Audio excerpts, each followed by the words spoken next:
Marcus Holt had been home for 4 days when he accepted the fact that he was not going to stop thinking about the text message.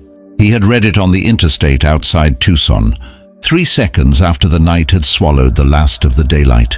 He had read it and driven west and told himself, with the same professional calm he used to talk himself through ice storms and blown tires and the particular loneliness of 3 a.m. on a dead highway, that he was not going to think about it anymore, that he had made his choice, that he had broken the chain, that he had taken the ledgers and the key and the calendar and done the one thing that 19 drivers before him had never done, which was refuse, that the road was done with him.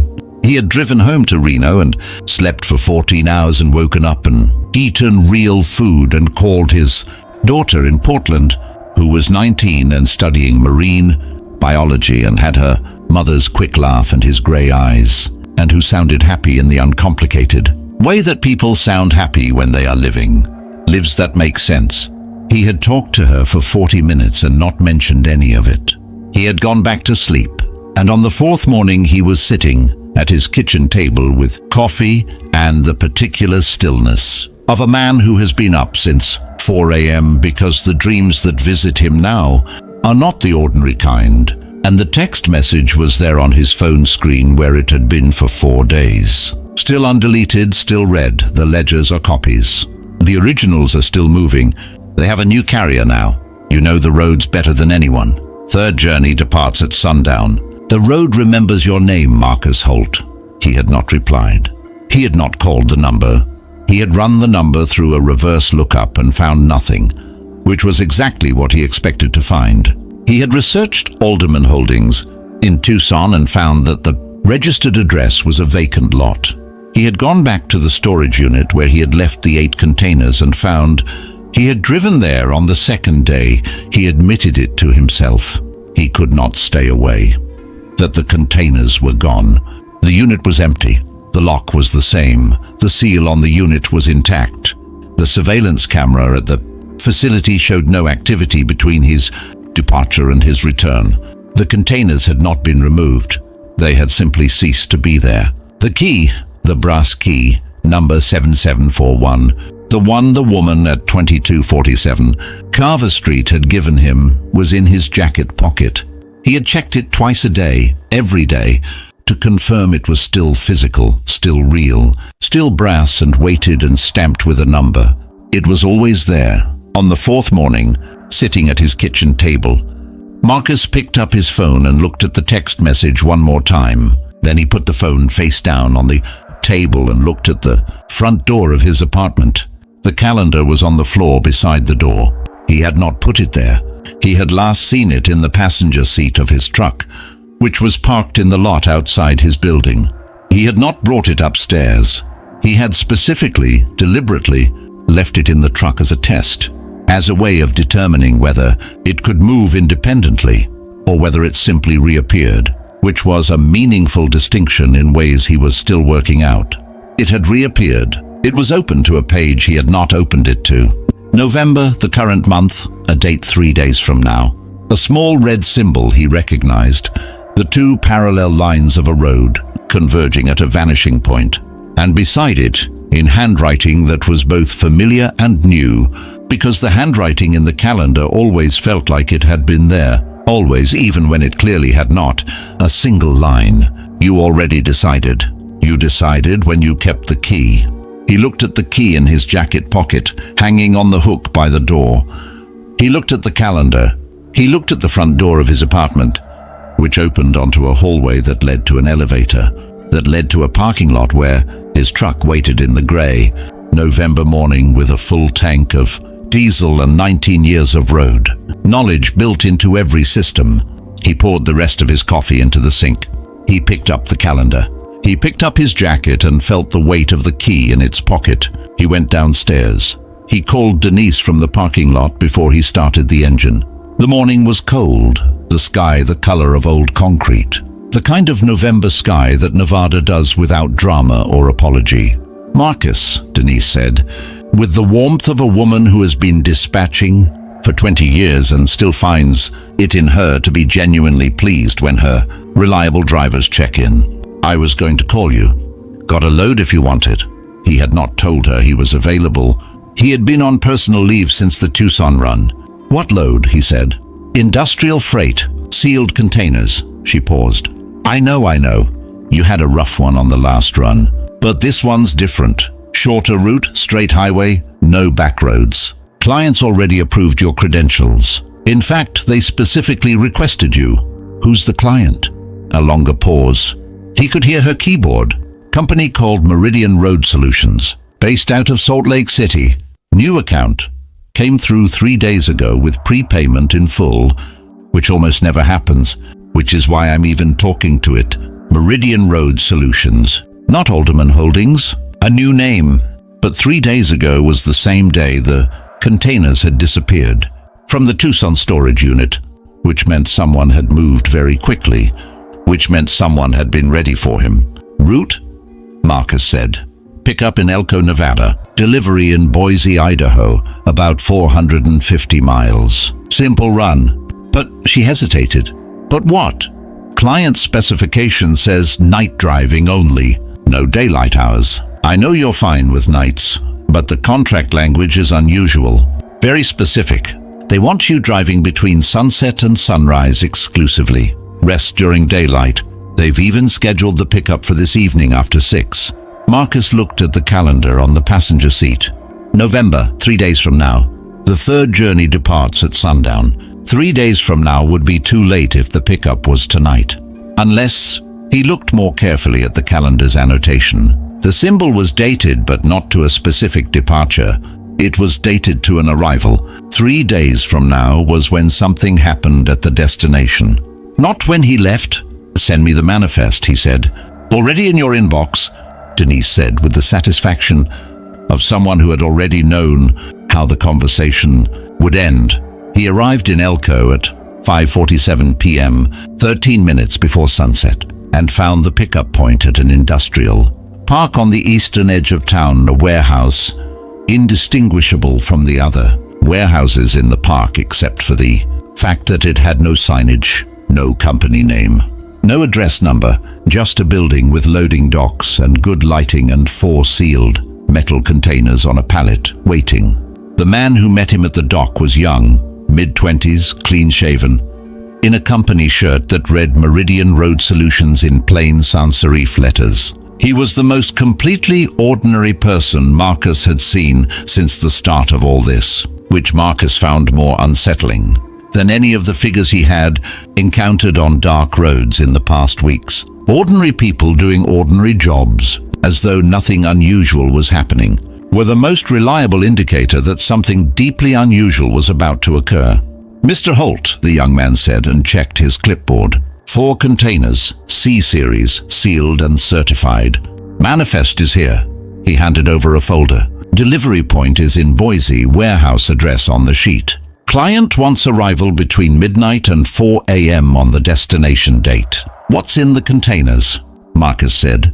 The young man looked at his clipboard with the particular expression of someone who has been told to expect this question and has been given a specific answer to give. Industrial components, he said. Precision machined, sensitive to vibration, which is why they prefer night routes with less traffic.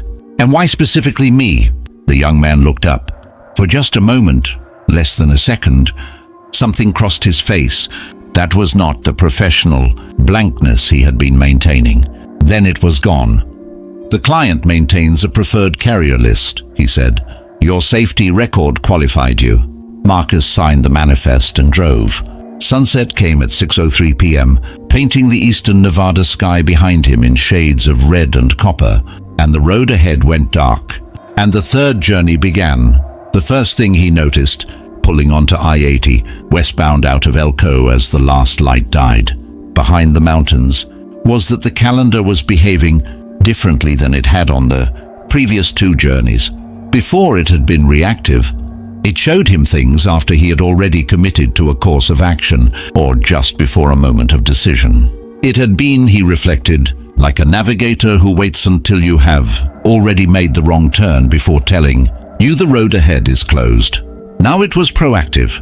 The annotations were already there when he opened it, fully written, detailed, dated to the days ahead, as though whoever was writing them had stopped waiting to see what he would do and had decided to tell him everything up front.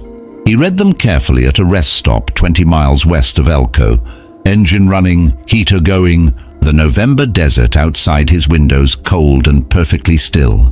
November 15th, tonight's date read, the new carrier's name is Daniel Webb. He is 23 years old, from Salt Lake City, and he does not know what he has agreed to carry. Find him before the third stop. The road is not done with Alderman's work. It simply changed the name of the company. November 16th. There is a road off I-84 in Oregon called the Emmett Spur. It does not appear on current maps. It will appear on yours. Do not follow where it leads. What waits at its end has been waiting for a carrier with your specific knowledge of these roads. It wants you to take that turn. That is the only reason it will appear. November 17th, the day the calendar had marked, 3 days from now, Boise Warehouse, North Dock, 2 a.m. The ledger woman will be there. She has been waiting. What she shows you will change what you understand about the road. Bring the key. You will need it for something it was not designed to open. November 18th, the day after delivery. After this, you will know enough to be dangerous to them. After this, they will know you know. This is not a warning. It is a preparation. Marcus closed the calendar. He looked at the dark road ahead. He thought about Daniel Webb, 23 years old, didn't know what he was carrying, and felt something sharp and specific that it took him a moment to identify. Recognition. He had been 22 when he started driving. He had not known what he was carrying either. He put the truck in gear and drove west. He drove I-80 through the Nevada night with the practiced ease of a man on a road he knew in his bones.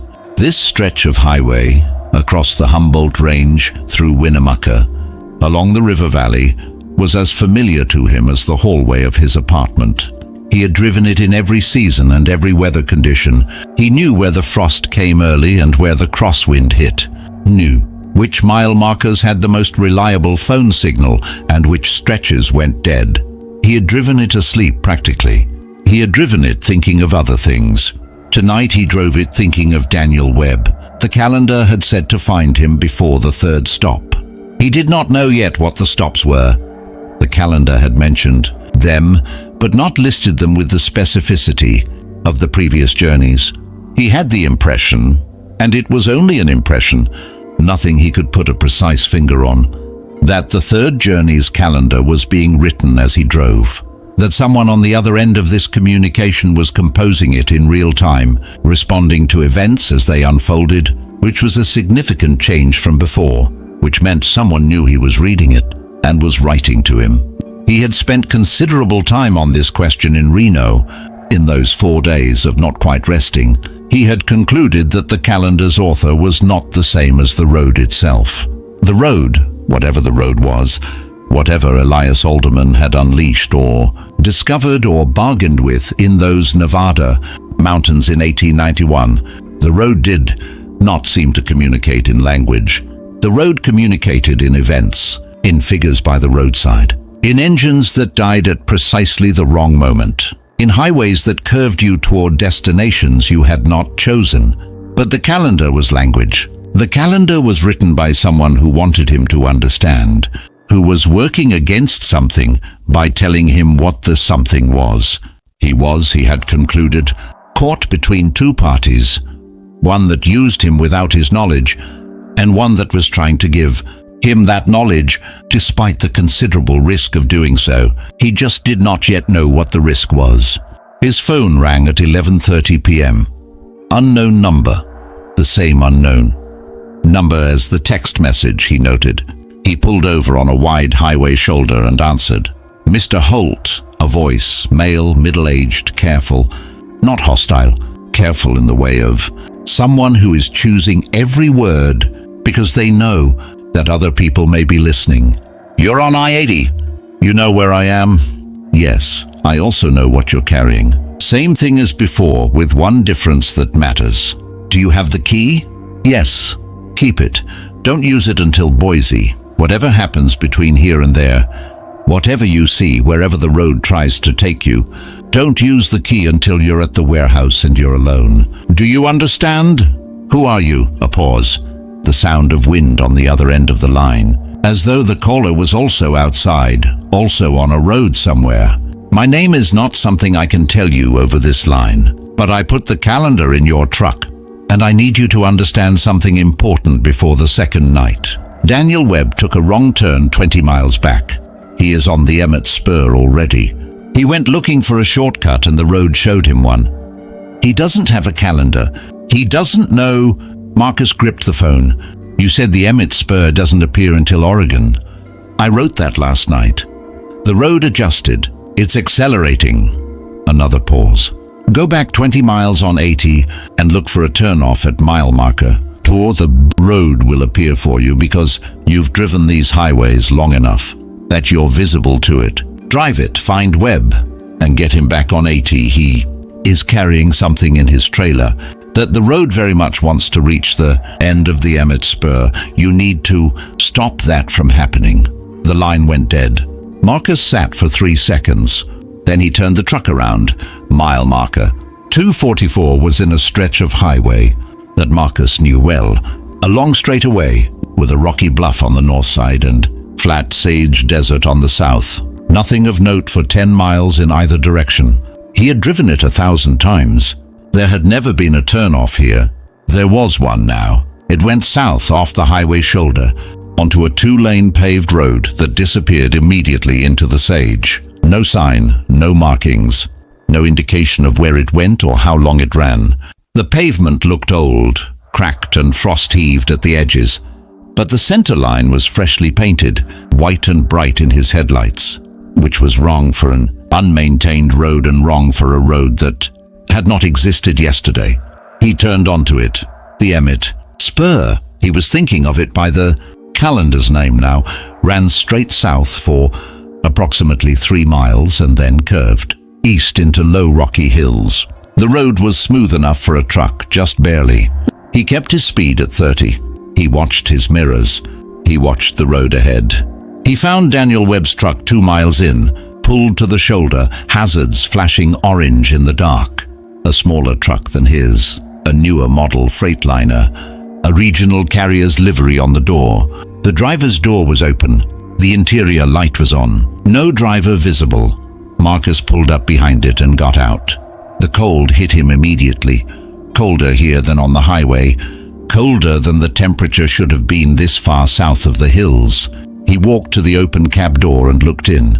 The seat was empty. Coffee in the cup holder, still steaming. Phone on the dash. Screen lit with a Maps app showing a route that made no geographic sense. It showed the truck as being on a road that crossed through the center of a mountain range that he could see clearly in his headlights, solid and impassable, directly ahead. "Webb!" he called. The sage moved, not in a wind. The air was completely still. A section of sage about 30 feet from the road moved as though something had passed through it, moving south away from the road, away from the truck toward the hills, moving quickly. Marcus did not go into the sage. He went back to his own cab and laid on the horn. 3 long blasts, the standard highway signal for a driver who needs another driver's attention. He did it again. He turned his headlights on high beam and pointed them south toward the hills. In the high beam, against the dark slope of the nearest hill, he could see Daniel Webb standing on a slope, facing the hill, not moving, as though he had walked to that spot and stopped. As though whatever had drawn him there had simply switched off, mid-step, and left him standing. "Webb!" Marcus called again, louder. The figure on the hill did not move. Marcus looked at the road ahead, at the freshly painted center line disappearing into the dark between the hills. He looked at the calendar on his passenger seat. He looked at the key in his jacket pocket. He remembered very specifically that the voice on the phone had said not to use the key until Boise. He got out of the truck and walked into the sage toward Daniel Webb. The ground between the road and the hill was rocky sage. Desert, navigable, cold, and utterly silent in the way that the Emmett Spur was silent. Not desert silence, which has its own texture. Insects, wind, the distant sound of highway. This was the other kind, the silence of a place that has been waiting, that is holding its breath, that does not want to disturb whatever is about to happen. Marcus walked with his flashlight in one hand and his other hand free. He walked quickly, the way you walk when you want to move fast but do not want to run, because running implies a level of fear that he was not willing to show to whatever was listening. Daniel Webb was 20 feet up the hillside, standing on a narrow rock ledge facing the hill. He was dressed in the same company shirt as the man at the Elko dock, which meant he was not the driver. Marcus had met there but someone else from the same company, or the same road, or the same arrangement. He was young, mid-20s, as the calendar had said, and he was completely, unnervingly still. Not asleep, not unconscious, standing with the particular stillness of someone who has been told to stop and has stopped. "Webb," Marcus said. Not loud, firm. The young man turned around. His face was normal. No wrongness, no absence where features should be. Just a young man's face, confused and cold and very frightened, with the specific kind of frightened that people get when something has happened to them that they cannot explain. "Who are you?" he said. "Truck driver. Same as you. My name's Holt. You need to come back to the road." "I was following the GPS," Webb said. He looked around him, at the hillside, at the sage below, at Marcus's flashlight. It showed a shortcut. "I turned off and then I don't know what happened. I was driving and then I was here. I don't remember walking here." "That's fine. It happens. Come back to the road. What is this place?" "It's not a place you should be," Marcus said. "Come now." Webb came. He came down the hill and through the sage and back to the road without resistance, without argument, with the particular docility of a person who has had the certainty briefly taken out of them and is grateful for someone else to follow. Marcus walked him to his Freightliner and made him get in. "Your GPS is wrong," Marcus said. "Turn it off. Follow me back to 80. Don't take any more turns tonight unless you can see them on a printed map." "What was that shortcut?" "It showed up on the app as a county road." "It's not a county road." "It's not anything. Are you with me?" Webb looked at him, really looked for the first time, with the sharpened attention of someone who is beginning to understand that the person speaking to them knows something significant. "You've been here before," he said. It was not a question. "Drive," Marcus said. He walked back to his own truck, turned it around, and led them both back to I-80, back to the ordinary highway, back to the reliable world. In his mirror, the entrance to the Emmett Spur was visible as he pulled back onto the highway, and then it was not visible, the shoulder smooth and unbroken. No turnoff, no two-lane road, no fresh center line in the dark. It had closed behind them like water. He pulled them both into a gas station at the next exit and made coffee, the machine kind, terrible but hot, and stood with Daniel Webb under the fluorescent lights of the canopy while diesel fumes and cold air competed for the night. Webb was 23. He had been driving for 8 months. He had taken the Meridian Road Solutions contract because it paid significantly above standard rate and because he had student loans and a used truck that needed a new transmission. He had not asked what was in the containers. He had not thought to ask. That was the job. Marcus recognized every single sentence. "Have you noticed anything strange on the road tonight?" Marcus asked. Webb looked at him. "Besides the road that appeared and then disappeared?" Before that, a pause. Webb wrapped his hands around the coffee cup. "The radio," he said carefully, "about an hour before the turn-off. Between songs, a voice, not the DJ, a different voice, said my name. Just my name, nothing else." Marcus nodded. "And the car behind me for about 30 miles before Winnemucca. Black car, 4-door, no plates. Keeping exact distance, exactly 6 cars lengths, exactly my speed, never gaining or falling back. It pulled off at an exit and didn't come back, but I couldn't shake the feeling that it hadn't actually left. Marcus nodded again. And the manifest, Webb said, dropping his voice. The cargo description says industrial components, but when they loaded the containers at the Salt Lake Depot, I was watching through the dock window. The forklift driver, he stopped. What did you see? I don't know how to say this. He was handling the containers wrong. You handle precision components a certain way, careful, slow, balanced. He wasn't doing any of that. He was handling them the way you handle containers whose contents don't matter, or whose contents can't be damaged. Because they're not what the manifest says. He looked at Marcus with the expression of a young man who has just articulated something that has been sitting at the edge of his thoughts for hours. The relief and the new weight of having said it out loud. You know what's in them, Webb said. I have a theory, Marcus said. Not a comfortable one. How much do you need the money from this contract? Webb considered. Enough that I'm not turning around. Then stay on 80, no shortcuts, no detours. No matter what your GPS shows, no matter what appears to be a faster route. When we get to Oregon, stay with me. I'll get us both into Boise. What are you carrying? Webb asked.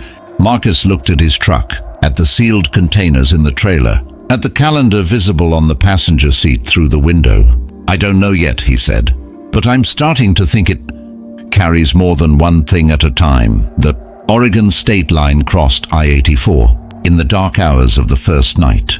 The highway here cutting through canyon country, the Snake River on the south, basalt cliffs on the north, the road threading between them with the hemmed-in feeling of a road that has no alternatives.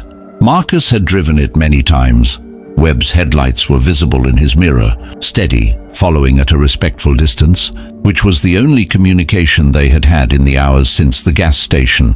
The calendar's annotation for November 16th, tomorrow, now less than 2 hours away, had mentioned Oregon specifically, had warned about the Emmett Spur in Oregon. He had dealt with the spur already back in Nevada ahead of schedule, which meant the road was adjusting faster than the calendar had predicted, which meant the person writing the calendar was working in real time and was concerned. The Oregon night was clear and cold, and for 3 hours, completely ordinary.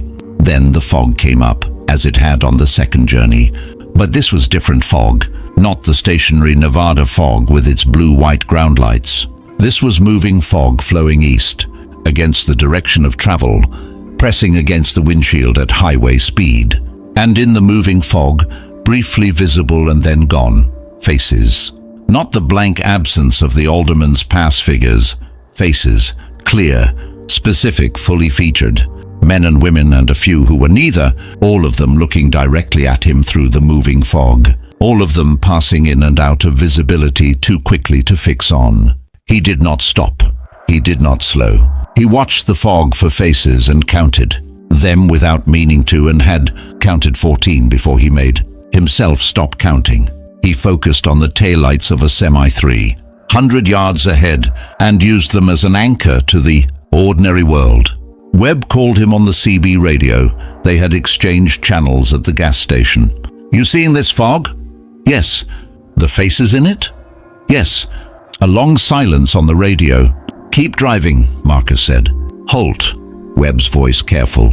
The containers in my trailer. They're moving. Moving how? Shifting. Weight distribution change. I can feel it in the cab. Like something is walking around back there.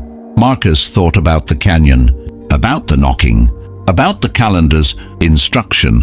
What is in the trailer cannot be named in any language you speak. He thought about that instruction applying to Webb's trailer as well as his, about 2 trucks on the same road carrying the same impossible cargo, about the road getting twice what it wanted from this run. How big a change, he said. Significant. I'm pulling 20, maybe 30 pounds over to the right rear every 3 minutes or so. Then it comes back. Pacing. Whatever was in the containers was pacing. Webb, Marcus said. What did the woman look like? The one who handed you the paperwork in Salt Lake. What woman? It was a man. Young guy, 20s. Before him. When you first arrived. Was there a woman with white hair, carrying a ledger? No, no one like that. A pause. Why? Because she had been in Vellum and in Tucson, and she was the thread connecting the journeys, and if she had not been present at Webb's pickup, it meant either that she was not part of Meridian Road Solutions, which Marcus had assumed, or that there were multiple operations, multiple versions of this arrangement, and the woman was connected to only one of them.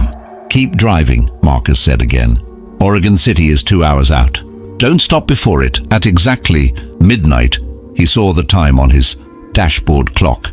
Dwartsulon there, before it turned to 12:01. The radio cut to static across all channels simultaneously. He tried the CB.